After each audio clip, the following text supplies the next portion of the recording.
Si je m'en vais, je vous enverrai le consolateur. Et quand il sera venu, il convaincra le monde de péché. Jean 16, 7, 8. On ne remarque pas toujours le rapport intime qui lie ces deux paroles de notre Seigneur. Avant que le Saint-Esprit pût convaincre le monde de péché, il fallait qu'il commençât par entrer dans le cœur des disciples. Il fallait qu'il en fît sa demeure, sa résidence habituelle, et que de là, et par leurs moyens, il convainquit le monde. Il rendra témoignage de moi. Et vous aussi, vous rendrez témoignage. Jean 15, 26, 27.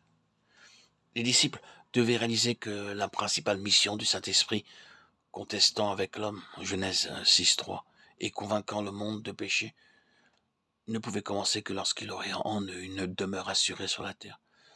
S'ils devaient être baptisés du Saint-Esprit et de feu et recevoir la puissance d'en haut, c'était pour qu'ils devinssent des instruments au moyen desquels le Saint-Esprit put atteindre le monde. C'était là ce que le Seigneur cherchait à leur faire comprendre, ce qu'il veut nous faire comprendre à nous aussi. L'Esprit envoyé pour convaincre le monde de péché devait habiter en eux et agir par eux. Ce qu'il nous enseigne là est d'une grande importance. Le Saint-Esprit nous est envoyé afin que par nous, il puisse en atteindre d'autres.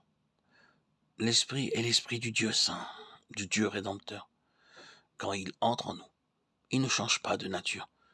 Il ne perd pas son caractère divin. Il est toujours l'Esprit de Dieu, contestant avec l'homme et cherchant à l'affranchir. Partout, il n'en est pas empêché par l'ignorance ou par l'égoïsme. L'Esprit cherche autour du cœur, devenu son temple, ce qu'il y aurait à faire dans le monde, et dispose ce cœur à travailler avec courage, à témoigner contre le péché, à parler de Jésus qui sauve du péché. C'est parce qu'il est l'Esprit du Christ crucifié et remonté au ciel qu'il agit ainsi, car n'était-ce pas pour faire cette même œuvre que Jésus recevait l'Esprit sans mesure? L'Esprit du Seigneur est sur moi, c'est pourquoi il m'a oint. Il m'a envoyé pour annoncer l'Évangile aux pauvres, pour publier la liberté aux captifs. Luc 4, 18, 19. Quand Christ se fut offert à Dieu par l'Esprit, quand il fut ressuscité par l'Esprit de sainteté, ce fut ce même Esprit qu'il envoya à son Église.